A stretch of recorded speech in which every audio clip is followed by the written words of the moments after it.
आदा नमस्ते ओटाको मंडली। तो कैसे हो आप सब लोग। उम्मीद करता हूँ अच्छे होगे। तो हम देख पाते एक बच्चे को जो बोलता है कि मैं बच गया, और बाकी सारे कैप्टन्स देख के उसे चौंक जाते हैं। दुश्मन ना करे दोस्त ने वो काम किया है। मेरे चैनल को सब्सक्राइब क्यों किया है?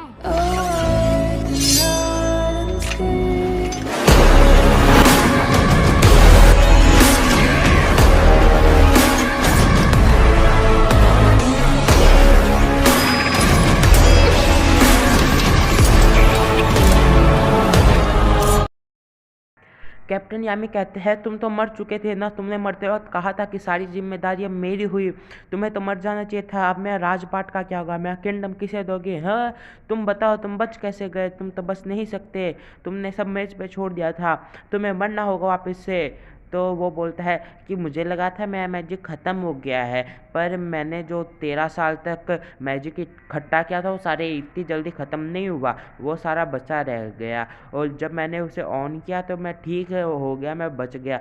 तो कैप्टन यामी कहता है धत, सारा राजपाट मेरे हाथ से गया, क्या पागल आदमी है, इससे तो बात करना भी कोई फ़ायदे की चीज़ नहीं है। और वो यहाँ से जान लग जाते हैं।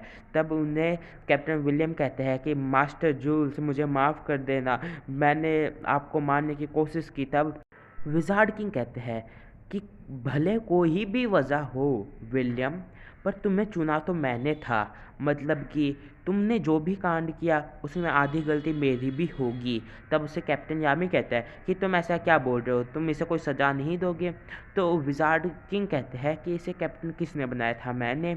उस वक्त मैंने नहीं देखा था इसके पास दूसरी भी सोल भी है, और जब मैंने इसकी दूसरी सोल देखी तो मैं हैरान हो गया। वो दूसरी सोल आइज ऑफ मिडनाइट सन के मेंबर की थी, मतलब लीडर की थी, और उन्हें तो मेरे को मारना ही था। तो इसमें इसकी कोई गलती नहीं है, वो सारी गलती उस सोल की है, और मैं समझ सकता हूँ कि तुम कितने ज़्यादा डर गए होगे। तो उस कैप्टन विलियम कहता है ठीक है, मैं अब से मेरी गिरीमौरी आपके नाम करता हूँ। और जो कैप्टन यामी होता है वो बोलता है कितना इमोशनल सीन है।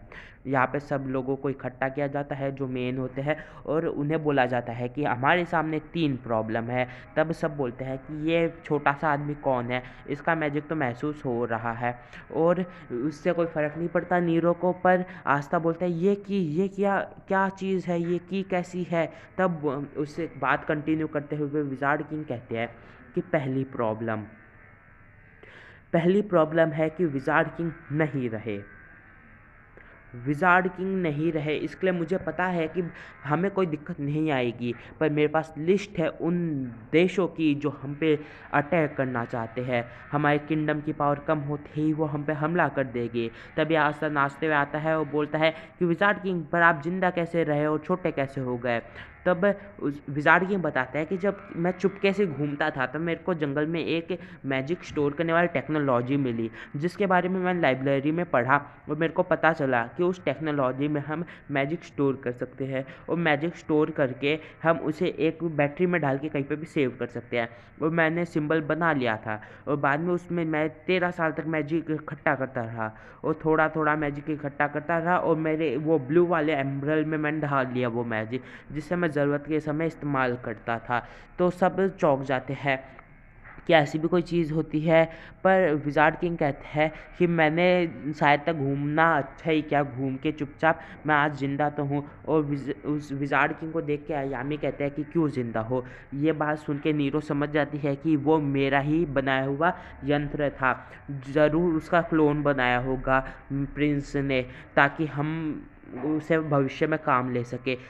आस्था जाके बोलता है कि अरे वाह, मेरे को बहुत खुशी आप ज़िंदा हो, मैंने भी अपना बेस्ट दिया और सबको बचा लिया। तब विज़ार्ड किंग कहते हैं हाँ, तुम्हारा मानना अचानक से बढ़ गया है, इसके लिए तुम बच गई। और वो जाके नीरो को कहते हैं तुम कौन हो? मेरा चुपके से घूमने का एक्सपीरियंस कह रहा है कि तुम्हारा मैजिक बहुत काम का है। तब उसे कैप्टन यामी उठाते हैं, वो बोलते हैं ये छोटा तो है पर बात बहुत बड़ी बड़ी करता है, और काफ़ी मदद का भी है। तब माफ़ करना बोल के विज़ार्ड किंग बोलते हैं कि तुम सब बहुत काम के हो। तब सब बोलते हैं कि तुम वैसे के वैसे ही हो जैसे पहले थे। तब यामी कहता है कि तुम 3 प्रॉब्लम के बारे में बता रहे थे ना, तो कंटिन्यू करो। विज़ार्ड किंग कहते हैं कि हमारे देश के चारों तरफ हमारे दुश्मन हैं और वो हमारे देश को तबाह करने में लगे हुए हैं। सब बोलते हैं इसका मतलब क्या हुआ? तो वो बताते हैं या तो आस्था मरेगा या हमारे देश की बलि देनी होगी। तो सब बोलते हैं ये क्या हुआ? पर आस्था ही क्यों? आस्था सोचता है किसे मारना चाहिए, या तो देश को या फिर आस्था को, मेरे को, मैं खुद किसको चुनूँ? और सब सोचने लग जाते हैं कि आस्था खुद को क्यों चुनना चाहते हैं इतनी जल्दी। तब उसे कैप्टन यामी कहते हैं कि तुम्हारी बलि क्यों ज़रूरी है ये तो सुन लो। विज़ार्ड किंग कहते हैं कि तुम्हारी जो ब्लैक बुक है उसके अंदर एक डेविल है। ये सुन के सब बोलते हैं कितनी घिनौनी चीज़ है। आस्था बोलता है क्या वो डेविल है? नोवेल बोलती है कि हाँ, आस्था की वो बैक फॉर्म वैसी है जैसे मेरे को अपनी दादी माँ बताया करती थी, एकदम डेविल जैसी। और तुम्हें इसकी से कोई फ़र्क पड़ता है? तो आस्था बोलता है नहीं, बस मेरी बॉडी दुखती है। तब मिमोसा कहती है मैं तुम्हें हील भी नहीं करूँगी। तब विज़ार्ड किंग ये बताते हैं कि तुम्हारे ये जो सिंह है, काले सिंह, ये यही बताते हैं कि तुमने रिफॉर्मिक मैजिक की मदद से एक डेविल से या फिर दूसरी दुनिया से नाता जोड़ लिया है, और तुम्हारे अलावा जितने भी लोग थे उन सबको भी यही सज़ा मिली। तो सब बोलते हैं कि आस्था के अलावा भी और कोई चीज़ है, दूसरी दुनिया से नाता जोड़ लिया है। तब उन्हें बताते हैं विज़ार्ड किंग के तुम आस्था के जो सिंह है उसके अंदर ही डेविल रहता है। तब बात करते हुए नीरो कहती है नहीं, इसकी जो बुक थी उसमें डेविल रहता है, क्योंकि ये दूसरे डेविल को मिलने वाली थी पर नहीं मिली। तब उससे विज़ार्ड किंग कहते हैं तुम्हारे सिंह कैसे मिले? तो नीरो बताती है कि जब मैं रिफॉर्मिक मैजिक से उस दूसरे वाले डेविल को बंद करी थी तब ये सिंह मिले। नोवेल कहती है तो कितनी क्यूट लगती है, बर्ड बन के बोलती है। तो विज़ार्ड किंग कहते हैं कि तुम तो बर्ड फॉर्म में और भी ज़्यादा क्यूट लगती हो। तब नीरो बताती है कि हाँ, उस श्राप की वजह से हमारी दोनों पावर्स जुड़ गई और मैं खुद को कभी भी सील कर सकती हूँ उसमें। और सब बोलते हैं कि आस्था का डेवलप फटने वाला है। तब विज़ार्ड किंग कहते हैं कि माफ़ करना, मैंने 3 प्रॉब्लम बताई थी, तो हमारी तीसरी प्रॉब्लम है जो हमारे पास में कंट्री है। पहली डायमंड, दूसरी मिस्ट्री ऑफ हर्ट, और तीसरी जो कंट्री है उसका नाम है डीमन किंगडम। तो ये जो तीनों किंगडम है ये हमें दबोच के बैठे हैं, और जब हमारे सारे मैजिक नाइट्स डीमन के कंट्रोल में आ गए थे तब उन्होंने इसे तबाह कर दिया था। तो आस्था बोलता है तब हो गई प्रॉब्लम सॉल्व, हमें बस ये प्रूव करना है कि वो सब डेविल के कंट्रोल में थे। तब आस्था को बताते हैं कैप्टन यामी कि हम ये कैसे प्रूव करेंगे, हमारे पास सबूत भी तो होने चाहिए, अब चुपचाप सुन।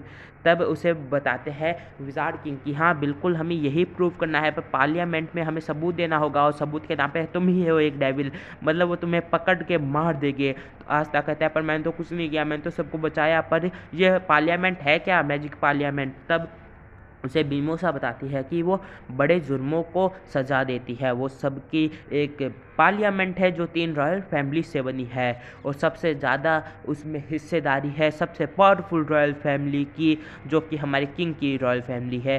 किंग रो रहे होते हैं कि तुम जैसे बच्चों ने मेरे को बचा लिया, मैं तो सोचता था तुम एकदम घटिया हो, आम इंसान कुछ नहीं कर सकते, पर तुमने मेरे को बचा लिया। पर हाँ, तुम्हारा कैप्टन एकदम पागल है, एकदम गधा है, वो कुछ नहीं करता, वो सिर्फ काटता रहता है। तब हमें पास में दिखाया जाता है कि बहुत बड़ा ब्लास्ट होता है, और उस ब्लास्ट से किंग जो होते हैं वो बेहोश हो जाते हैं।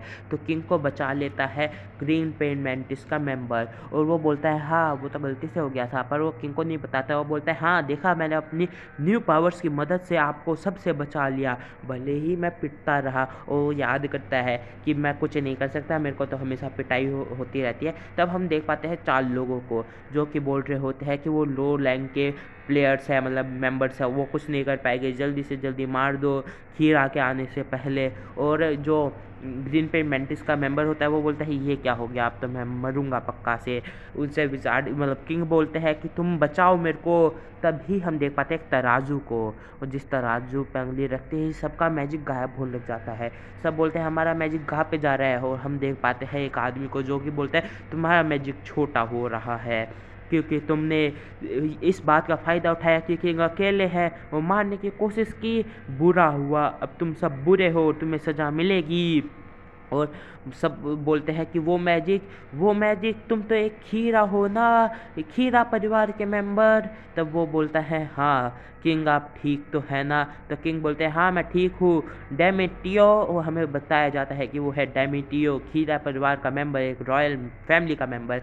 कुछ दिनों बाद हम देखते हैं कि पूरे शहर को रिकन्स्ट्रक्ट किया जा रहा था सारे मैजिक नाइट्स के द्वारा, सारे कैप्टन्स के द्वारा। और जो कुछ नहीं कर सकते थे वो कम से कम खाना तो बांट रहे थे सबको, चार्मी की मदद से, वो भी खुद नहीं बांट रहे थे। तब एक मैजिक नाइट आता है, वो बोलता है आस्था हेलो, मैं तुम्हारी बहादुरी से बहुत ज़्यादा खुश हूँ, तुमने इतने सारे काम किए, मैं सुने हैं चर्चा, मेरे को तुमसे बात करनी है और जानना है कि तुम क्या काम करते हो, कैसे काम किया तुमने।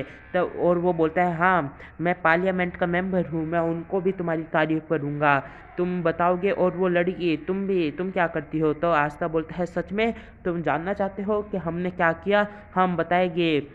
और वो लड़की के पास जाता है, वो बोलता है कि तुम्हें भी हमारे साथ चलना चाहिए। उसे कैप्टन यामी और नोबल रोक के बोलते हैं क्या कर रहे हो, तुम्हें पता है ना ये पार्लियामेंट के मेंबर है। तब आस्था बोलता है हाँ मैंने सबको बताऊंगा कि हमने उस डेविल को कैसे हराया, हमने सारे एल्फ्स को, वो इंसानों को कैसे बचाया, और हमने धरती को कैसे बचाया, और फिर हम सबके सामने सच लाएंगे जिससे हम सब बच जाएंगे।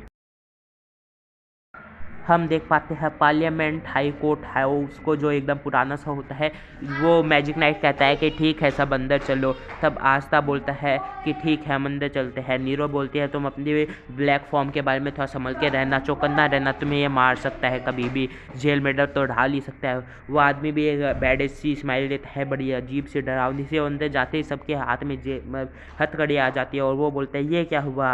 हम देख पाते हैं कि एक आदमी आता है दरवाजे से, सारे रॉयल्स वहाँ पे बैठे होते हैं। वो बोलते हैं कि इन इंसानों की वजह से इतना बेकार काम हुआ, हमारे इंसाफ देंगे इन गरीब इंसानों को। और वहाँ पे एक आदमी आता है, वो बोलता है कि तुम्हें एक आस्था हो ना हैगी विलेज से। तो आस्था बोलता है तुमने मेरे को पहले एक क्रिमिनल बना दिया। और हम देख पाते हैं ग्रीन पे मेंटिस अब चमचा बन चुका है किंग का। और किंग बोलता है कि मैंने कभी भी नाइंसाफ़ी नहीं की किसी के साथ। तराजू निकालता है खीरा, वो बोलता है कि तुम ब्लैक बुल के आस्था हो, एक किसान हो हैगी विलेज के।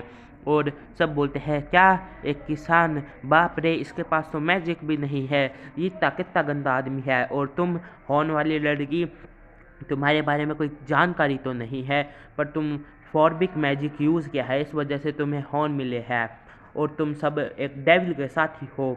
तब सब बोलते हैं, आस्था बोलता है कि नहीं वो सब डेविल के कंट्रोल में थे मैजिक नाइट, उन्होंने कुछ नहीं किया, उन सब ने डेविल के वश में आके इतनी ज़्यादा तबाही मचाई। सब बोलते हैं अरे बाप रे बाप, डेविल, ये डेविल कहाँ से ला रहे हो तुम। तब वो खीरा कहता है कि तुम इन किसानों पे हम भरोसा नहीं कर सकते, भले ही तुम कुछ भी बोलो, पर वो सारी गलती मैजिक नाइट्स की थी। तब वो जो नीरो थी वो बोलती है कि हाँ इसने अपनी सोल को ज़रूर डेविल को बेच दिया है, और जितनी भी मेहनत की थी विज़ार्ड किंग ने सारी वेस्ट गई। वहाँ पे आता है वो आदमी खीरा और बोलता है कि आस्था तुम्हें मेरी बात सुननी चाहिए। वो बोलता है क्या बात। तब वो उसके कान में बोलता है कि या तो तुम यहाँ पे डेविल बन जाओ, या फिर तुम्हारे सारे मैजिक नाइट दोस्त मरेंगे, सजा काटेंगे, तो तुम्हारे पास दो ही रास्ते हैं। नीरो को पता होता है कि आस्था ने अपनी सोल का सौदा किया है डेविल के साथ, और जो आस्था होता है वो सोचता है कि ये मेरे को एक किसान बना चुका है यहाँ पे, ये मेरी कोई बात नहीं सुनेगा, भले ही मैं कितना भी करूँ, अब मेरे को कुछ ना कुछ फैसला करना ही होगा। आस्था बोलता है कि क्या बोल रहे हो, हमने बोला ना हमने उस डेविल को हरा दिया और सबको बचा लिया। तो खीरा बोलता है कि कोई सबूत ही नहीं है तुम्हारे पास। तभी आस्था बोलता है कि मेरी गिरमौरी वाला। तभी नीरो उसका मुंह पकड़ लेती है और बोलती है कि अभी इन्हें तुम्हारी ब्लैक फॉर्म के बारे में बता के कोई फ़ायदा नहीं, क्योंकि ये हमारी बात नहीं सुनेंगे। अभी हमारे पे बहुत बड़ा रिस्क है अगर हमने इन्हें बताया तो वो जो खीरा होता है वो बोलता है कि अच्छा तो तुम नहीं बताओगे कि कौन है वो डेविल, तो हमें सज़ा देनी होगी। और वो एक आदेश दे के वहाँ पे मारी को बुला लाता है। वो मारी को बोलता है कि ये है मारी, जिसने उन सब मैजिक नाइट्स के साथ मिलके हमारे लड़ते हुए जाबाज सैनिकों पे हमला किया। तो आस्था बोलता है कुछ भी मत बोलो, ये तो बच्ची है, ये तो कुछ नहीं कर सकती। तब वो कहता है हाँ बिल्कुल ये बच्ची है पर इसका आई मैजिक बहुत ज़्यादा खतरनाक है और अगर ये डेविल के वश में होती तो हम इसे छोड़ देते, पर ये डेविल के वश में नहीं है और इसे सज़ा मिलेगी, यही है पार्लियामेंट का उसूल। और वो बोलता है कि सज़ा दो इसे। और हम देख पाते हैं जितने भी वहाँ पे पार्लियामेंट के लोग होते हैं वो उस पर तलवार मतलब जो मैजिक छोड़ने वाली छड़ी होती है वो उस पर तान लेते हैं और अटैक कर देते हैं। मारी बोलती है मैंने कुछ नहीं किया, पर वहाँ पे हम काला साया देख पाते हैं और वहाँ पे आ जाता है आस्था जो अलग आवाज़ में बोल रहा होता है कि तुम इंसानों की यही है औकात, मैं तुम्हें कभी माफ़ नहीं करूँगा, तुम इंसानों को हम नहीं छोड़ेंगे। और वो आदमी भी बोलता है, खीरा भी बोलता है कि हाँ अब हम डेविल से बात भी नहीं कर सकते, तो ठीक है। यहाँ पे होता है एपिसोड ख़त्म। तो जल्दी से चैनल को सब्सक्राइब कर दो, वीडियो को लाइक कर दो, 200 लाइक का एम रखते हैं, जो होगा नहीं मेरे को पता है। तो बाय बाय, अब मिलेंगे अगले वीडियो में, ज़्यादा टाइम नहीं खरीदेंगे।